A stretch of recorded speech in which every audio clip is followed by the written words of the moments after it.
பண்டைய காலத்தில் தேவர்கள் மற்றும் அசுரர்கள் இடையே ஒரு பெரும் யுத்தம் நடந்தது. இக்காலத்தில் தேவர்கள் பலம் இழந்தனர். அதற்கு காரணம் மகா முனிவர் துர்வாசரால் இடர் வருவது.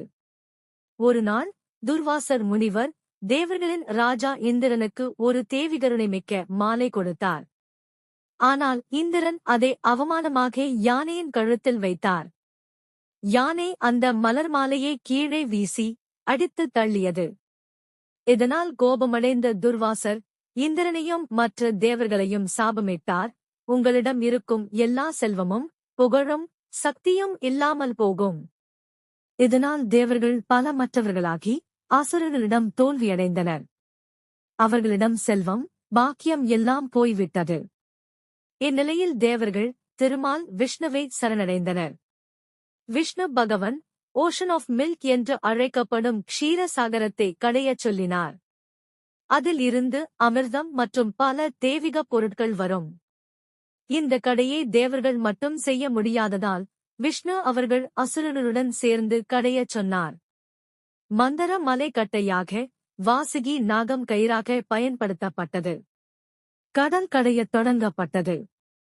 விஷ்ணு பகவான் கூர்ம அவதாரம் எடுத்து மலைக்கு தாங்காக இருந்தார்.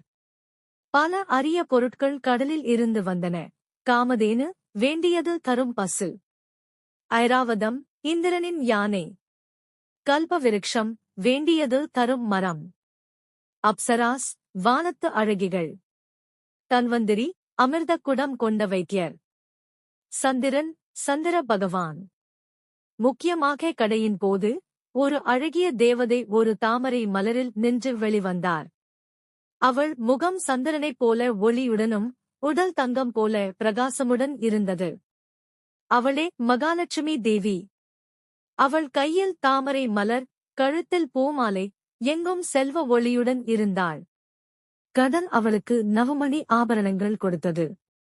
அவள் விஷ்ணுவை தனது கணவராக தேர்ந்தெடுத்து அவரை மாலையிட்டு லக்ஷ்மி நாராயணராக ஆகினார்கள். அவரது வரவால் தேவர்கள் மீண்டும் சக்தி பெற்றனர். செல்வம் புகழ் பாக்கியம் திரும்பியது.